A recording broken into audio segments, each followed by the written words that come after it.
네, 반갑습니다. 이번 월간 카이세 개인정보 보호 관련된 주제로 또 한번 진행을 해보려고 합니다. 이번 주제는 조금 개인정보에 대한 최근 그 유출 사고에 대해서 좀 이야기를 해보려고 해요. 사실 이번에 사고들이 워낙 많이 터졌기 때문에 그런 이야기들을 전반적으로 좀 다뤄볼 수 있고, 혹은 우리가 어떻게 대응을 해야 되는지 이런 이야기들을 좀 나눠볼 수 있을 것 같은데요.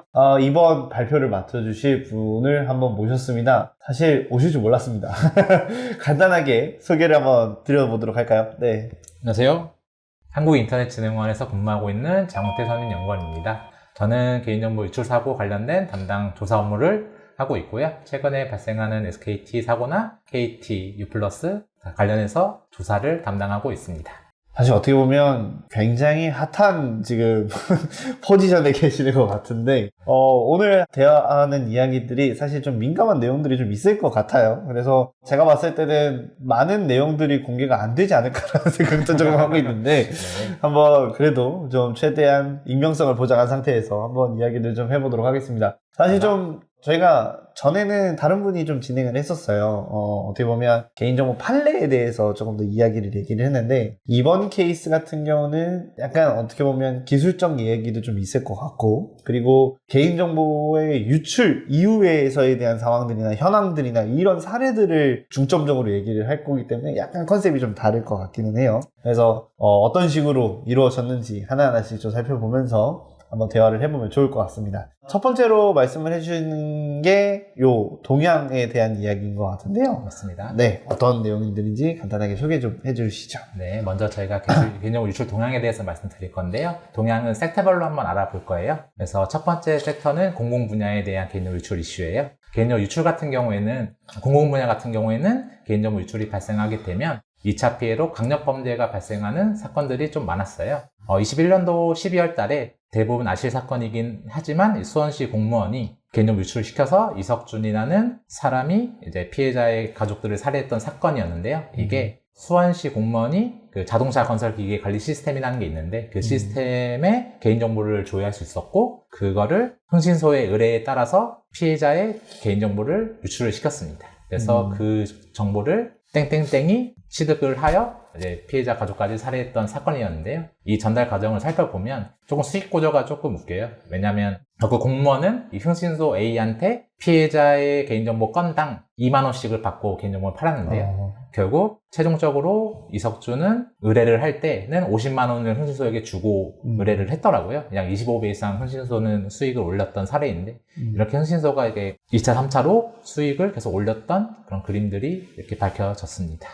지금 약간 사이클을 보니까 그 하청업체가 들어가듯이 갑을 병정이 쭉 나오는 그런 느낌이네요. 네. 맞아요. 흥신소도 이런 네. 생태계가 존재하는 것 같더라고요. 굉장히 재미난 구조긴 한데, 사실 이런 유출 사건이 일어나게 되면 지금은 좀 많이 달라진 분위기가 좀 있던 것 같은데, 약간 2차의 피해에 대해서 좀 둔감한 케이스들이 좀 많은 것 같아요. 근데 이게 어떻게 보면 직접적인 케이스로 나타난 게 아닐까라는 생각이 좀 드는 부분이기는 하네요. 맞습니다. 조금 더 시사해 네. 봐야 되는 부분들이 좀 있었을까요? 네. 시사적으로 봐야 될 사실 때? 최근에 어쨌든 개인정보 유출이 되게 되면 많은 피싱이나 그런 다양한 범죄들의 2차 피해가 발생한다고는 얘기는 하지만, 실질적으로 그에 대한 연관성이나 실제로 발생한 사례들이 조금 적긴 해요. 최근에 KT 소액 결제는 좀 다른 얘기긴 하지만, 근데 이제 이거 같은 경우에는 결국에는 특히 공공 분야 같은 경우에는 이런 시스템들에 대해서 거의 전 국민의 개인정보를 처리하다 보니까 이 개인정보를 조회하게 되더라면 이 민간 정보들, 특히 주소, 이름, 주민등록번호 이런 것들을 다 조회할 수 있는 환경이다 보니까 공공 시스템에 대한 안전조치, 사각지대가 존재를 했었고, 저희가 이 사건이 터진 이후에 이제 개인정보위원회에서 공공분야 안전관리 대책을 수립을 하였고요.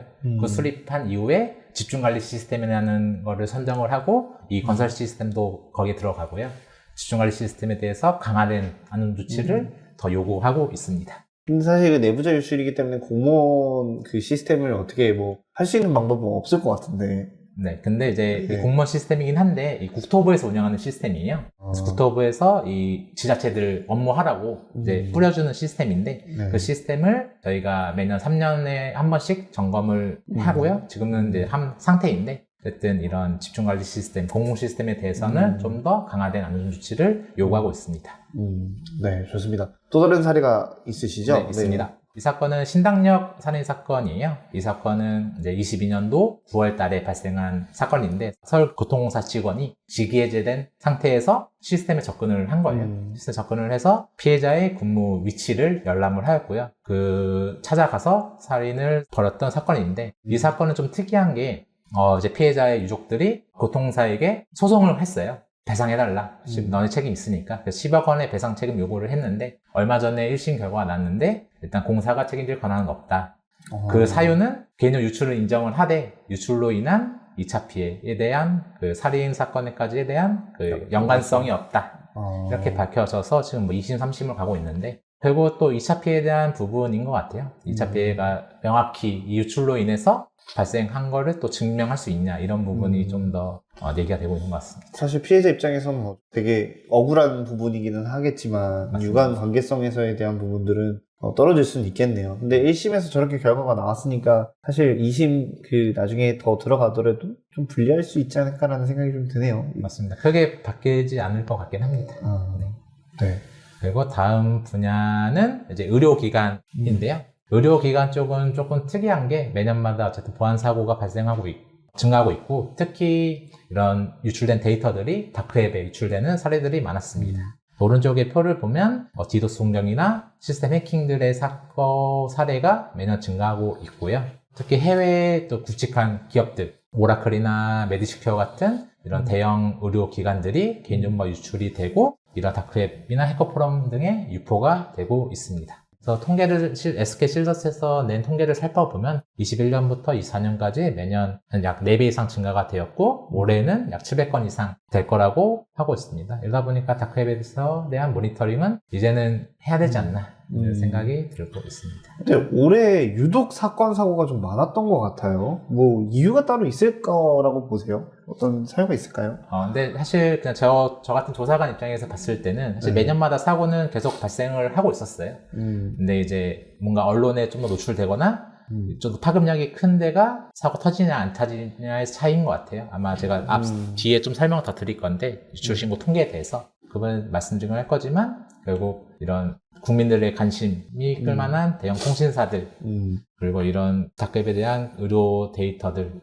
민간 정보를 좀 취급하는 데이터들이 좀 많이 유출되고 있고 또 언론에 또 많이 노출되다 보니까 그렇게 더 느낄 수 있다고 생각을 합니다. 사실 앞에 소개했던 사건들이 너무 세서 맞아요. 이건 진짜 목숨을 위협하는 그런 사고까지들 좀 사례들이 좀 세서 좀 경각심이 좀 많이 있어야 된다라는 생각을 좀 갖고 있는데요. 네. 한번 또 다른 이야기도 좀 해보죠. 네. 또 뒤에 장표가 또 준비되어 있으신 것 같은데. 맞습니다. 네. 다음 분야는 요즘 가장 핫하죠. 통신 분야 보안사고 동향인데요. 이제 올해 10일 이제 유출 현황에 대해서 한번 알아볼 거예요. 네, 이제 유출에 대한 기본적인 개념이나 이런 부분들을 간단히 설명하고 넘어가도록 하겠습니다. 우선 개인정보 유출은 이제 표준 개인정보 보호 지침에 따라서 쉽게 말해서 개인정보 처리자의 관리 통제권을 벗어나 제3자가 그 내용을 알 수 있는 상태를 이제 개인정보 유출로 보고 있어요. 유출이 되게 되면 범죄에 악용되거나 금전적인 피해나 정신적 피해 등 2차 피해가 발생할 수 있습니다.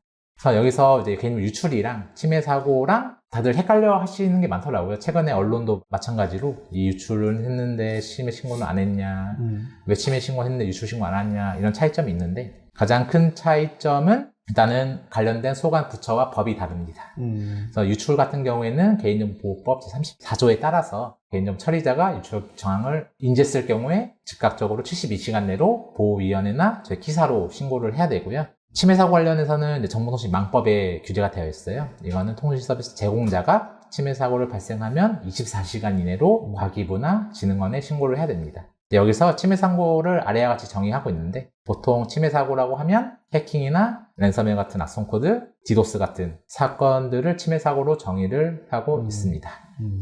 이 정도의 차이점이 있습니다. 네. 그래서 일단 개인정보 유출 사고 관련해서는 이제 전반적인 프로세스는 이런 그림이 있는데요. 보통 개인정보보호법 63조에 따라서 개인정보보호위원회는 이제 기관에게 자료 제출 요구를 할 수 있고요. 저희 진흥원은 이제 전문기관으로서 기술적인 사항에 대해서 자문을 하고 있습니다. 그래서 전반적으로 유출 신고가 되게 되면 아래와 같이 이런 프로세스로 동작을 하게 되는데요. 우선 개인정보 처리자, 유출 사고가 난 당사자는 유출 사고를 인지하게 되면 신고를 하게 됩니다.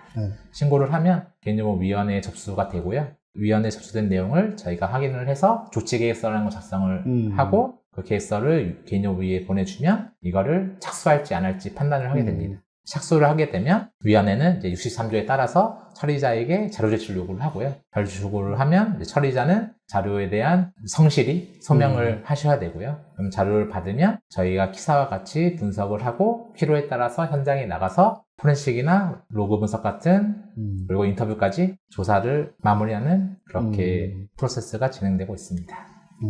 네. 그리고 이제 개인정보 유출 사고에 대한 이제 저희 기사의 자세한 조사 방안인데요. 결국 자료 제출을 통해서 제출된 자료를 분석을 하고요. 또한 필요에 따라서 포렌식 같은 걸 통해서 덤프를 떠서 분석을 하고 각종 로그를 분석을 해서 유출에 대한 경로를 파악하고 증적을 수집합니다. 최종적으로는 이제 피해 규모를 특정하고 보고서를 작성하는 것으로 저희 기술 지원 절차는 이렇게 되고 있고요. 이렇게 진행을 할 때, 약간, 요즘에는 정보보안에서 바라보고 있는 개념 중에 다른 게 하나가, 디지털 포렌식이라고 하는 이 법리적 조치에, 그러니까 법적 증거가 될 수 있는 그런 수집하는 행위랑, 네. 그 침해 사고 대응이라는 어떻게 보면 복구 관점에서에 대한 바라보는 관점이 있는데, 이런 거 같은 경우는 그 법적 증거 자료를 확보하기 위한 절차들을 다 거치는 포렌식이 도입이 되는 건가요? 네, 저희가 이렇게 실제로 포렌식을 하게 되면 검증된 툴이나 실제로 증거 보존을 위한 여러 가지 절차들이 있잖아요. 저희가 사실 그 정도까지 절차는 따르지는 않고요. 저희 보호위에서는 결국에는 이 실제로 사고에 대한 유출 규모를 파악하기 위한 부분이지 이거를 법적인 증거나 효력을 위해서 디스크는 덤프하거나 그러진 않습니다. 네. 그러면 그런 범위 내에서만 현장 조사가 좀 이루어지는 부분이다. 맞습니다. 네, 알겠습니다. 네. 그래서 저희가 다시 돌아와서 최근 4년간 개인 유출 신고 통계를 한번 봐볼게요. 우선은 21년, 22년도가 한 160건이었던 건이 23년도에 약 2배 이상 급증을 했어요. 그리고 24년도에 작년도에는 약 동일한 수준의 2배 이상 증가된 수치가 307건이고 올해 25년도 10월 기준으로는 지금 벌써 307건은 넘었고요. 아마도 25년도에는 약 400건 정도로 추정을 하고 있습니다. 그래서 24년도 유출 사고에 대한 원인들을 한번 살펴볼게요. 총 유출 사고가 307건이 유출이 되었는데 그 중에 공공은 104건이고요. 그래서 전체적으로 봤을 때 해킹이 56%로 171건이 유출이 되었고 그 외에 업무 과실이 91건, 시스템 오류, 원인 미상, 비유출 순으로 유출 사고가 많이 발생을 하였습니다. 그래서 전년도 비교했을 때는 아무래도 해킹 사고가 많이 좀 증가가 되었고요. 업무 과실 같은 경우는 좀 줄어드는 추세고 시스템 오류도 줄어드는 추세인데 원인 미상의 건이 급증이 되어 있어요. 이 원인 미상의 건은 유출 신고할 당시에 처리자가 이 유출이 된 사실에 대해서 모른다던가 아니면 다크웹이나 텔레그램 같은 곳에 개인정보 유포됐을 경우 내가 원인 미상으로 통계를 잡고 있고요. 그러다 보니까 또 다크웹이나 이런 부분에 대해서 유출 사고가 많이 발생하고 있다 라는 점은 유출 사고의 원인입니다. 원인 미상이 좀 많이 늘어났던 이유는 아무래도 다크웹에서의 모니터링 활동이 증가함에 따라의 결과가 아닐까요? 그 원인도 좀 있었을 것 같은데. 네, 아무래도 다크웹에 대한 중요성이 좀 저희 기사도 알고 있다 보니까 저희 사이버 침해 대응 본부에서 다크웹에 대한 모니터링을 강화하고 모니터링을 하고 있고요. 그러다 보니까 모니터링한 결과를 사업자에게 알려주면 사업자는 또 신고를 해야 되다 보니 또 자연스럽게 그 미상의 건수가 증가했다고 생각을 합니다. 네, 알겠습니다. 네. 그러면 다음 것도. 네. 그래서 이 전체적인 통계를 살펴봤을 때 조금의 공공과 민간의 차이점이 있어요. 민간 기업 같은 경우는 해킹 건수가 압도적으로 크거든요. 근데 이제 공공 같은 경우에는 오히려 해킹보다 업무 과실이 좀 더 커요. 업무 과실 같은 경우에는 뭐 이메일 동부 발송을 잘못했다던가 아니면 개인정보 첨부 파일을 잘못했다던가 개인정보를 올릴 때 마스킹을 못했다던가 이런 관리적인 측면의 이슈들이 좀 더 많이 발생을 했던 사례들이 많습니다. 네, 그래서 이 해킹 공격과 업무 과실에 대한 주 원인을 살펴보면 원인 미상의 건수가 제외 우선은 이제 본격적인 사례를 중심으로 말씀을 드릴 겁니다. 한 8가지 사례를 준비해 봤는데요. 좀 다양한 섹터별로 교육, 통신사, 학교 이렇게 각각의 사례들을 준비를 해 봤습니다. 위에 말씀해 주셨던 그 사례들을 바탕으로 하고 있는 거죠? 맞습니다. 네, 네, 한번 볼게요. 네, 첫 번째 사례는 땡땡병원 개인정보 유출 사고 사례인데요. 이거는 북한 조직의 해킹 공격을 통해서 개인정보가 유출되었던 사례로 밝혀졌습니다. 그래서 개인정보위원회는 이 땡땡병원의 유출 사고에 대해서 7,500만 원의 가징금을 부과를 했고요. 유출 정황에 대해서 알아보면 일단 북한 해커는 2021년도 5월부터 6월까지 특정 병원의 서버의 취약점을 통해서 내부망에 침입을 하였고요. 그 결과 81만 명의 환자 정보를 포함해서 약 83만 명의 개인정보가 유출이 되었습니다. 그래서 유출 경위를 살펴보면 우선 해커는 국내외 7대 서버, C2 서버를 장악을 해서 공격 기반을 마련하였고요. 그래서 그 서버를 통해서 땡땡 병원의 내부망에 웹쉘을 업로드를 하였습니다. 웹쉘을 업로드해서 특정 계정을 생성을 하였고요. 그 계정 생성한 기반으로 이 내부 안에 있는 공유 폴더에 접근을 해서 그 병리검사 서버에 있는 개인정보를 탈취를 하였고요. 또한 내부망에 전자사보 DB에 접근을 해서 개인정보를 탈취해서 약 83만 명의 개인정보가 유출이 되었던 사례입니다. 사실 이 사건은 저희 보위도 그렇지만 경찰에서 먼저 조사했던 사건이었고요. 경찰은 결국엔 그 해킹한 자를 추적하기 위해서 보통 수사를 하다 보니까 결국 수사 끝에 북한의 해킹 조직으로 밝혀졌던 사고였습니다. 북한인 걸 알고 나서 뭐 그 다음 조치 상황들은 어떻게 됐었는지 기억나세요? 네, 보통 이제 경찰은 사실 북한의 해커라고 치면 뭐 공조 같은 수사를 해야 될 텐데 아무래도 좀 북한 해킹 조직은 북한의 공조는 당연히 안 될 테니 네. 아마 이 정도로 마무리가 되지 않았나.